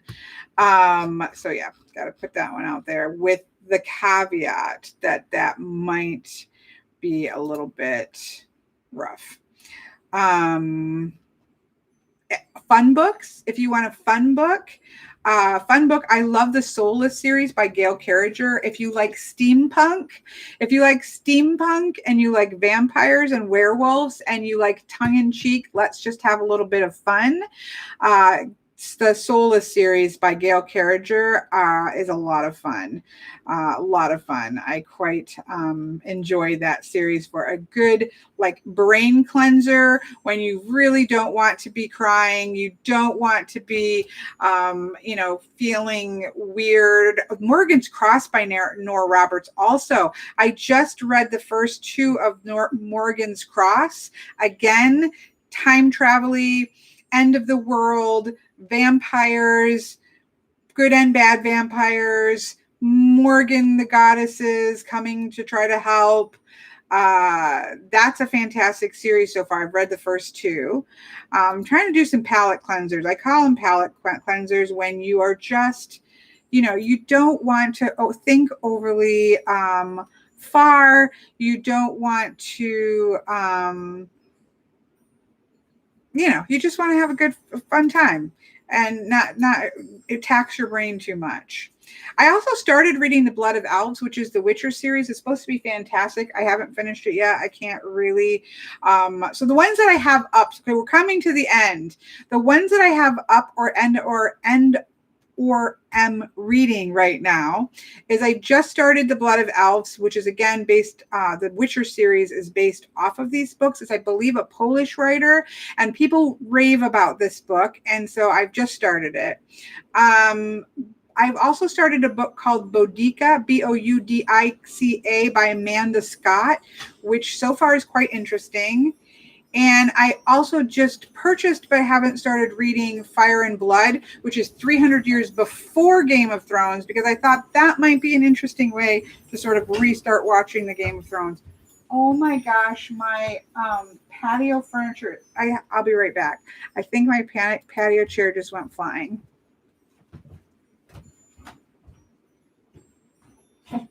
It's okay. It's okay.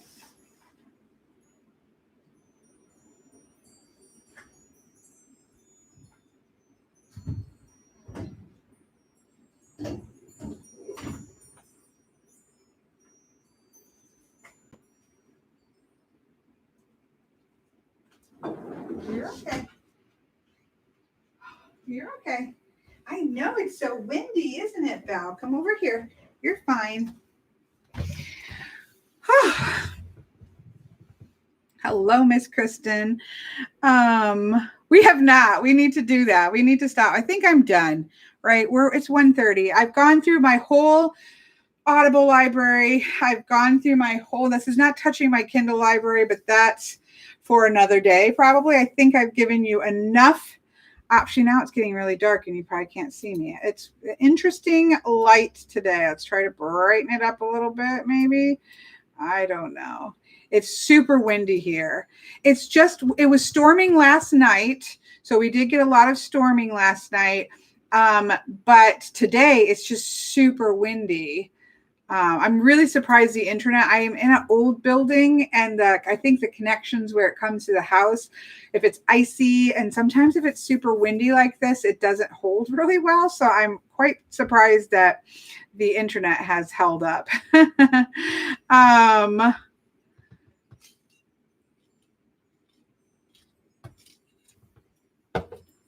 Okay. Whew. That was a lot of books. Please, if you're watching this back later, and you ask me to list out all those books, I'm not going to. And again, I wish that I could do that for you, but I'm not going to rewatch it all. That was sort of stream of consciousness, pile of books. So I'm sorry. If there's a specific book that I say something about and you're trying to figure out what it is, like leave a comment and, leave a comment and I'll try to figure out what it was. Maybe leave a timestamp and I might be able to narrow it down for you. Excuse me, better. Excuse me. But I really am not going to go through the video and try to list it all out. So I apologize because that would be fantastic of me to do, but that sounds like a nightmare to me. So I'm just going to head that one off at the pass. There is I did a walkthrough of the Mists of Avalon deck. It is not a deck based off of the books. It's based off of the story. Mists of Avalon is not something, obviously the book was written by a person, but the concepts of Avalon and these types of things this was her retelling of a myth, obviously. So the deck is not, as far as I can tell, connected to the book. It's just talking about actual Avalon.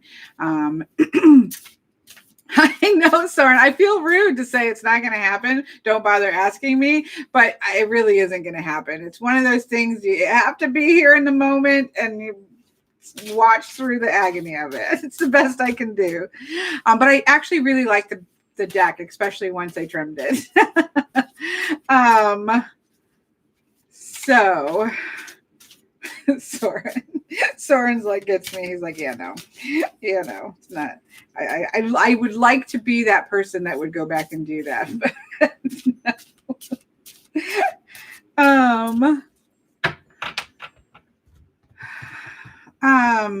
Kelly, would you say that some novels are impossible to film? Yes, I would definitely say that that's the case. And in some ways, I would say that I'm trying to, hedge my words, but in some ways,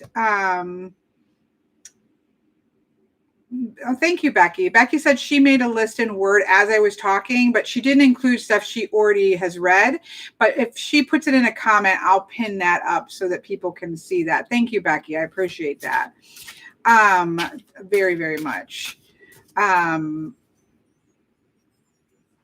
I would almost argue that all books are impossible to film. I think that we can achieve it to a certain level, right? So we can film a book and get an essence or get a piece of it, get a feel for it. But I think in some ways, I would say that all films of books end up can't really be the book. You can't translate a book to film medium without, as I said before, I don't think that you can film a book without reduction. So you have to lose something. If you literally take at least a decent sized book and just film it from beginning to end, it's going to be too long, and it's not going to work in the medium of film. So by necessity, you have to cut and rework a novel to make it into a film.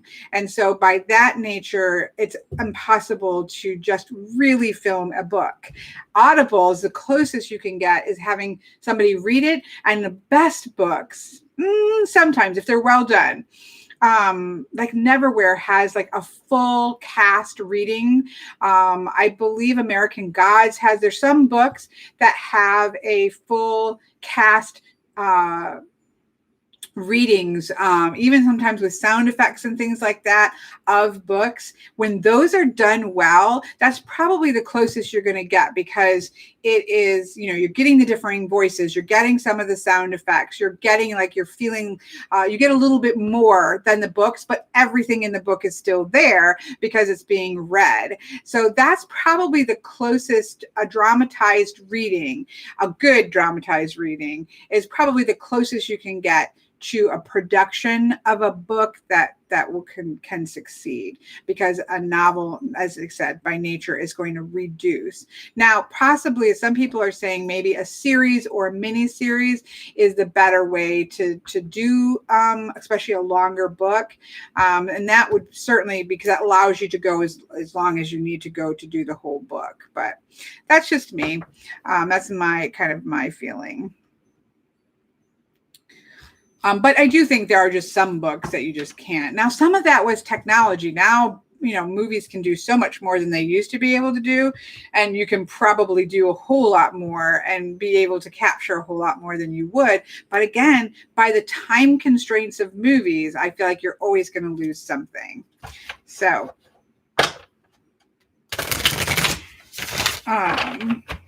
okay, let's pull our card. Hello, Richard. It's 2 a.m. Oh, welcome to the night. Huh? We are kind of wrapping up. We started at 12. And it was just the topic was books. All of my favorite books. Not all. I can't even begin to tell. And I don't mean this in a bragging sort of way, but in the truth of the matter is that I am a huge book reader.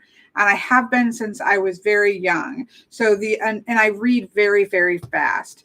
And so the amount of books that I have read is pretty high, I would say, even for most people, right? So I was a lit major. I read a ton of books. I love books. I've read a lot of books. And so to even remember, somebody will say something like, oh my gosh, yeah, that was a fantastic book. So this is literally like, these are some books that I have at home. I kept them through many cullings for a reason. Here's my Audible recommendations, because they're in my Audible account. I've had Audible since 2004, we found out. So this, it certainly should give you an idea of what books that I love. But it certainly isn't the whole of the thing.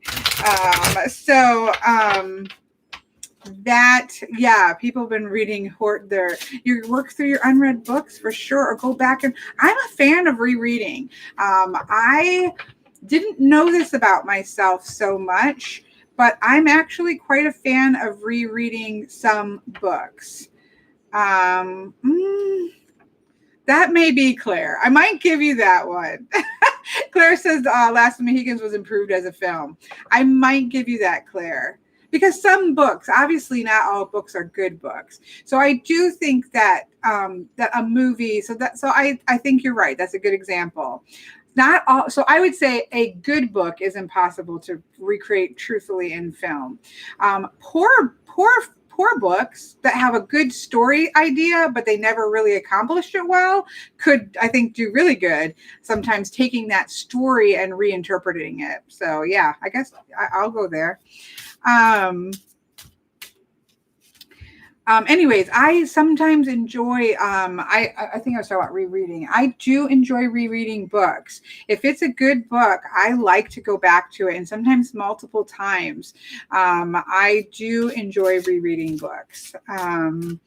And I do think it's a comfort thing as well. I do have books that I return to if I'm really stressed out, or I'm just not in the best space, or feeling like unsettled. I will definitely return to certain books in that sort of comfort level as well.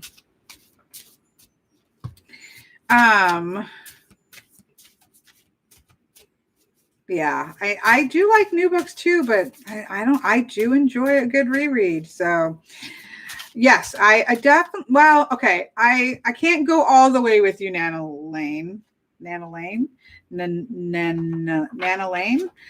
Anyways, I can't go there all the way. I don't think Peter Jackson's Lord of the Rings came close to, that's a hard one. I love Peter Jackson's Lord of the Rings.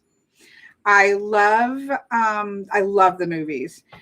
But I'm a huge fan of the book, so I can't say that they made it to the books. The books to me still far supersede the movies, but I loved the movies, so came really close.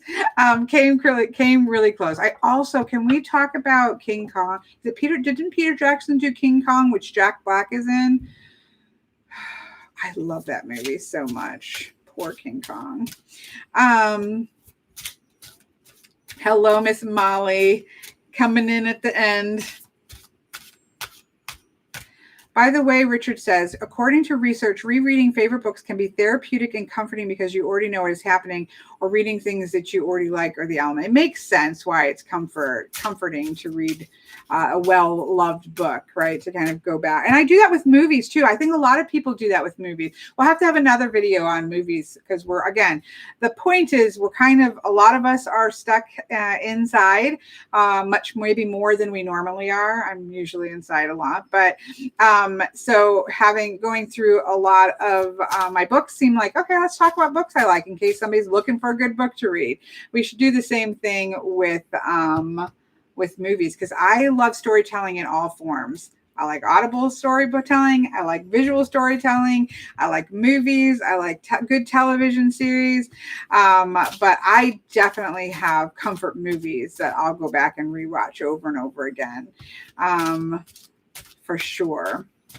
Book smell is the best. Now, that is something it's interesting because we're talking about comforting. When I am really struggling with grief work, I do go to bookstores, not necessarily always to buy books, but the smell of a bookstore ratchets me down. It like takes me instantly. It's like one of those shortcuts from here to here. It just takes like a breath. Now, it's also bittersweet because I spend a lot of time with my son in bookstores. So I also end up with that bittersweet feeling of it. But a bookstore will always ratchet my anxiety level down.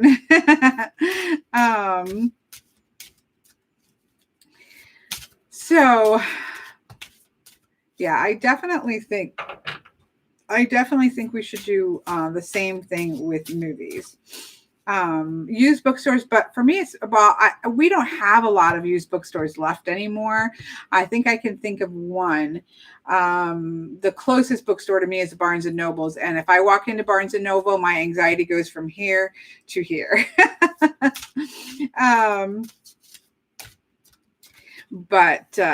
Yeah. Well, I mean, libraries would do the same thing, I suppose, as well. Libraries aren't, to me, I do love libraries, and I spent much of my time, my kids spent tons of time in the libraries, but there's something about, and it's quiet too, but I will say that a bookstore does it for me more so than a library does it for me. I don't know why. I have no clue why. Maybe it's because it's the shopping therapy combined with the book therapy. I'm not sure. And then the smell, I don't know. I'm not a psychologist. Okay, so I'm going to pull our, I do think that libraries do make me a little bit sleepy too. I'm not sure. I'm not sure why a bookstore does it more. I did used to watch The Mummy a lot. I do like the movie The Mummy for sure. Yeah, it's a good feeling. It's a good place. Everybody's talking about, okay. Well, there we go. We're going to throw cards today. Oh, time for me to get off and make some lunch. I did venture to the grocery store yesterday because I needed some tilapia. I have been on a tilapia kick. I don't know if you like fish. I do enjoy fish, but I have an air fryer, and you throw a frozen tilapia into the air fryer for 9 minutes and throw that on a bed of rice, and that is a very delicious, filling meal. I have also been making bread. Miss Kaleidoscope, she put up a recipe for soda bread. I've never made soda bread before, and so I'm going to try that today, I think, because that looked really good. But I have been making bread and soup, seems to be my cooking things. But I have really loved tilapia, and I was out of it. I was like, I don't think that tilapia, because meat's a little bit harder to find. There's definitely slim pickings of meat, but the fish, if you like fish, the fish section was quite well stocked. So I do love fish. So I don't know exactly. Well, I know what soda bread. Sorry, Richard. I was like, I don't know. Let me put the link to the recipe. I think I have it in my quick notes. Let me look. Yes, I'll put the link up. This is the link. This is open link. Maybe no. Okay. Let me try to get it up. This was not I saw this from Miss Kaleidoscope. She put a picture up that she was making it. So I haven't made this recipe. So let's just say that. But I'm going to try it today. Soda bread is, instead of, you don't have to knead it much, and you don't use yeast. I believe you use a baking soda. I think it's a little bit more of a cakey bread, maybe more of a biscuity, cakey kind of bread. I'm not entirely sure. I'm going to find out, and I will check back with you. Yeah, it's yeast free, so it doesn't use yeast. There's the link. That's the one I'm going to try. So I'll have to get back with you on that. I don't know what kind of air fryer. I don't know. If you DM me on Instagram, Tin Can Tarot, I will look at it and see. I can't tell you off the top of my head, but I like it. So I don't know what brand it is off the top of my head. I love. Oh my gosh, Miss Veronica air fried a Pop-Tart. Oh no. Well, I guess an air fryer is kind of like a convection oven. Basically, I think it's the same concept. If you have a convection, I'm not a fan of microwaves, so let's just put that out there. I don't like microwaves. I like I'm totally blanking. You can tell it's time for me to stop talking because my brain is going like starting to close down. I like what are those little ovens? Like a toaster oven. I don't really use a microwave. I pretty much use a toaster oven for everything. And you can get toaster ovens that are also convection ovens. And so I think that an air fryer works similar to a convection oven, which is where the air, you're having movement of air, cooking it. So, but an air fryer has, instead of, you can just squirt a little bit of oil on it and it fries it up really well, and it makes amazing fish. All I do to my fish is spray just a little bit of oil on it, just put some salt on it, put it frozen in the air fryer for 9 minutes, and it comes out perfect every time. I absolutely love it. Anyways. Yeah, I'm with you. What's a permanent fixture? And I have no counter space. I have the tiniest of kitchen, which is heartbreaking for someone who loves to cook. But permanent fixture for me is an air fryer, my Instapot. I love my Instapot. Make sure you DM me, Tin Can Tarot, and I will tell you, because I love mine. I wish it was a little bit bigger. If I had more than one person, I would definitely want it to be bigger. But it's perfect for me. So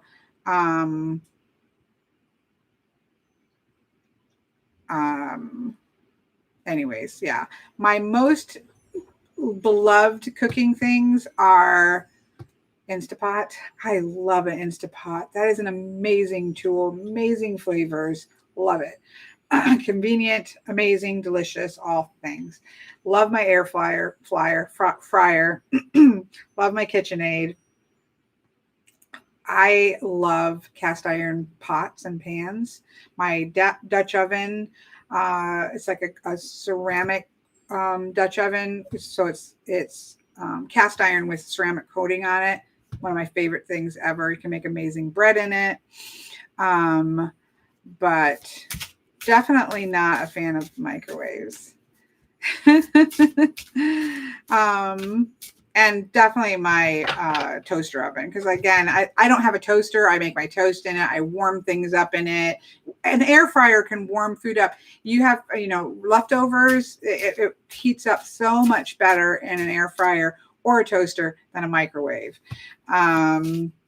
Microwaves just, I feel like it's just no.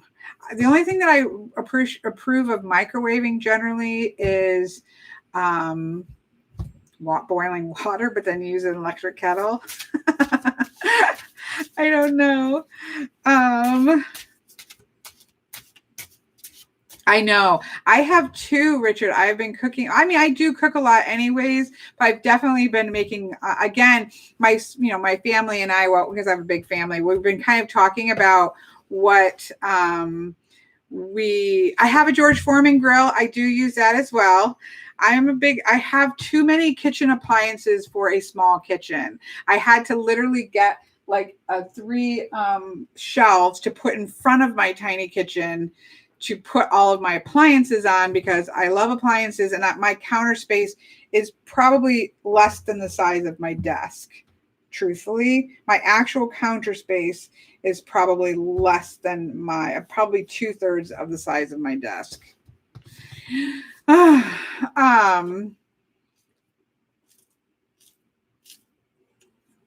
Sweet potatoes, and steaming your sweet potatoes or regular potatoes is the Instapot all the way. If people always ask me this, if all of your decks burned away and you had to like replace one deck, what would it be?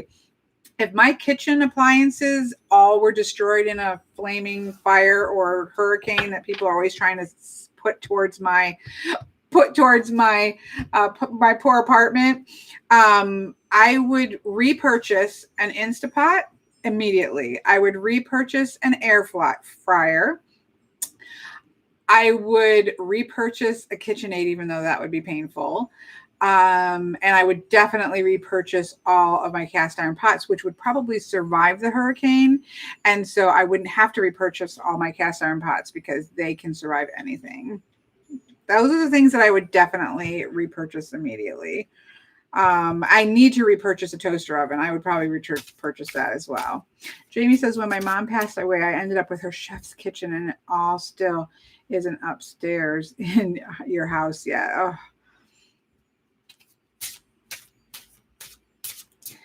Oh. Yeah, I really do love my George Foreman as well.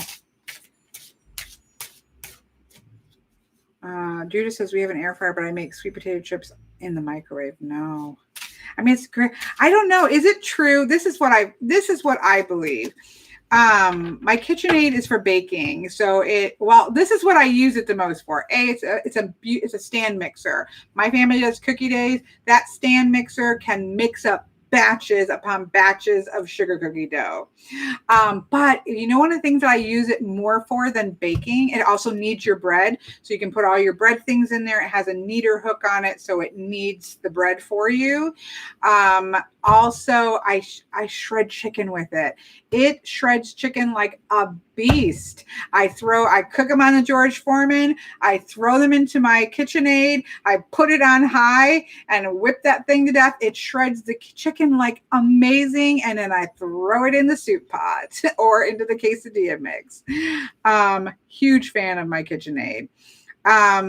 But from what I understand, and somebody correct me if I'm wrong, but microwaves kill all the nutrition in foods. Now, this could be an old wives' tale, but I'm pretty sure it's correct. I feel like it's probably correct. So it heats things, but I think it kills off the nutrition. That's my feeling. Plus, it just doesn't reheat things well, unless it's like soup or something like that. Yes, my electric kettle for sure. I would repurchase that as well. I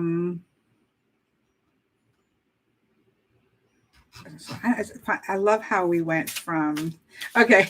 Sarah says, take it down a notch, Kelly. It's not all, but it does reduce the nutrition. Thank you. I figured I was probably exaggerating it. This is what I love gas stoves as well. I don't have one right now, but I prefer a gas stove for sure. Jada says, Miss Jada, hello. A microwave heats food by radiating the moisture in the food. Yeah, I know. I do put popcorn in the microwave because I don't really feel like popcorn has any nutrition anyways. So I do use the microwave for popcorn. I use the microwave for popcorn, and that's probably about it.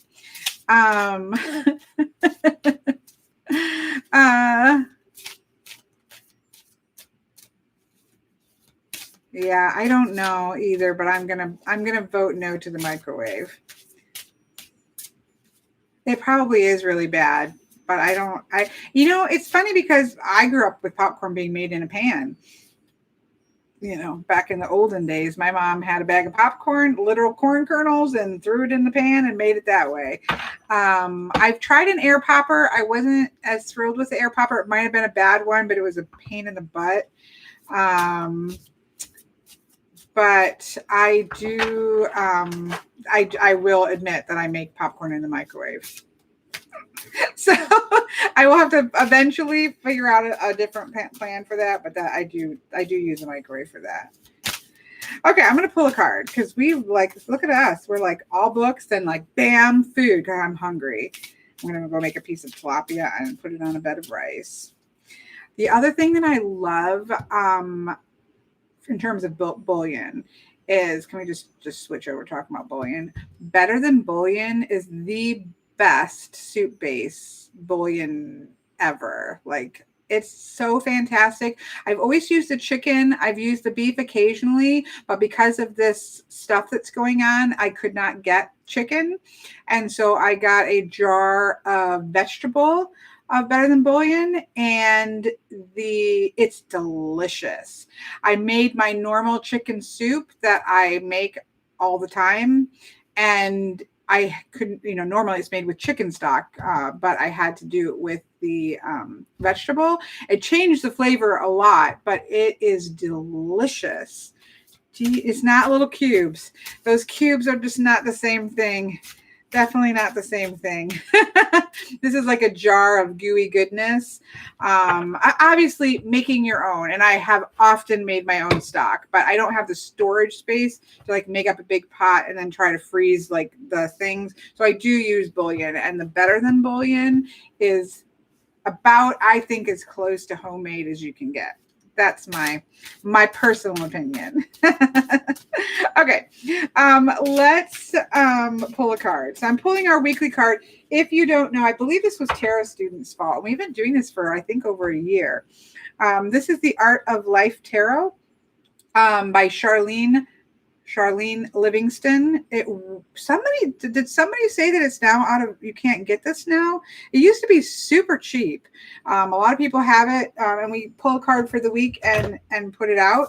But you can put it out for in any deck that you use. So we're just going to go ahead and pull our card for the week. Oh my goodness, my patio chairs are not going to make it. It is so windy out. I cannot believe I still have internet. It's shocking to me. I guess I should go bring them in, but it's kind of hard for me to get them inside because, I know a lot of the US Games is shut down. I know even on Amazon, if you order things like decks or something I don't know if I can get them in. I have a dog door that's connected to my patio door, so it makes my opening very small. So it's not going to be easy. I might have to figure a way to do it anyways. I'll finish this up and then go suss out the patio problem.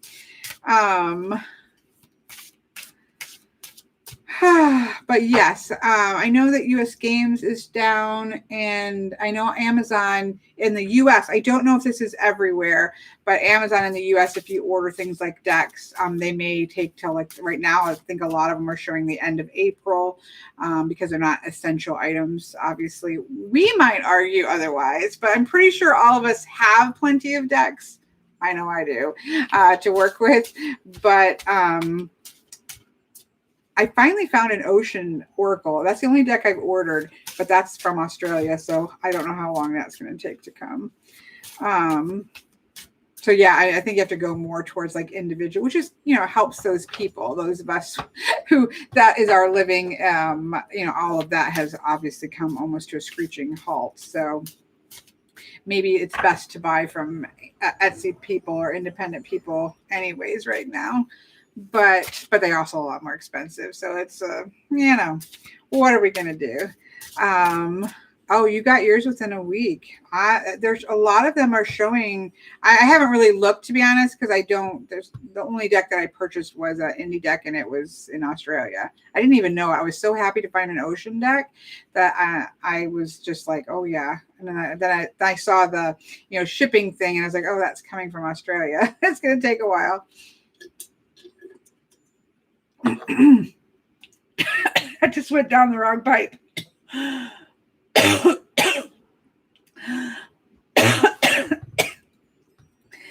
That went down the wrong pipe. Let's all watch Kelly choke. Woo!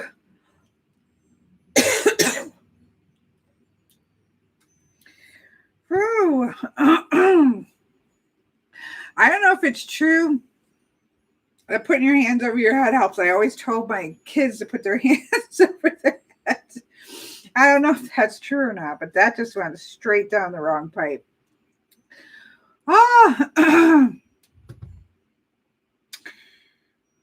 Molly says, is that the reason they put out? Well, I got a message from Amazon that says that only things deemed essential would be guaranteed with like the Prime thing, but that other items not deemed essential all have a April 21st date on them.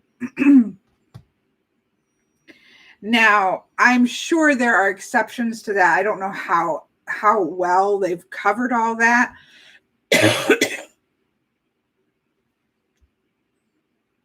I know. I'm like, let's watch me choke for a minute. Yeah, I know. I do think it's really hit or miss, Molly. Tara of M says the thing with buying from Etsy is that the people getting the money probably need it. I know. That would kind of what my point is. But at the same time, the people buying right now also have to watch their pennies. So it's definitely a difficult time for everybody, right? But I'm more inclined at the moment to buy an independent deck for that reason.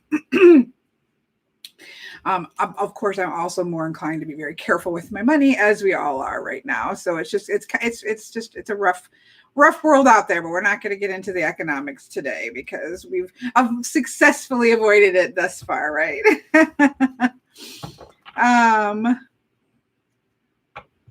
Judah says, just a tiny correction. There are two different types of radiation, and nowadays the killer is not in the microwaves. Was it originally in the microwaves? Was that originally a true statement and now they fixed it? It wouldn't surprise me. I understood that I was probably disseminating misinformation. At the same time, I still feel like microwaves are the least best way to do most things. I'm holding to the fact that it's just taste wise and texture wise, it's probably the least best way to do a lot of things. Okay, I think I can breathe again. I don't even know what I was talking about, but okay, so Sparkle Divine says some things are saying that, but you're still getting it earlier. So there's some we're not sure. Let's just say this. Microwaves are questionable and they make rubbery food, and it probably tastes better if you reheat it in a toaster oven or on the stove top. That's where I'm landing on with microwaves. We won't have a microwave war. If you want to use your microwave, use your microwave. But it's not my favorite.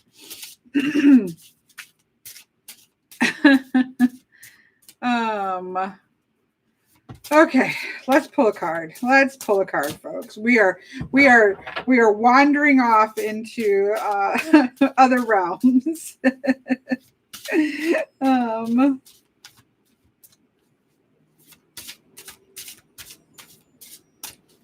right, let's see what our weekly card is today.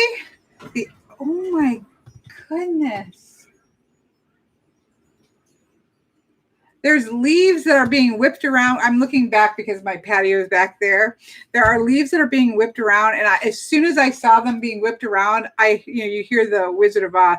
I can't even sing it correctly. Oh, definitely, please do, Miss Jada. Where the witch is in the wind and she's riding her bike and she's riding it through the tornado. That's the sound that came in my head. Okay. So, Eight of Cups is our card of the year. In each loss, there is a gain. As in every gain, there is a loss. And with each ending comes a new beginning by Shaolin. And the painting is called A Son of His Father. As somebody who is going off on a journey, there is some sadness there. So this really taps into the Eight of Cups energy of...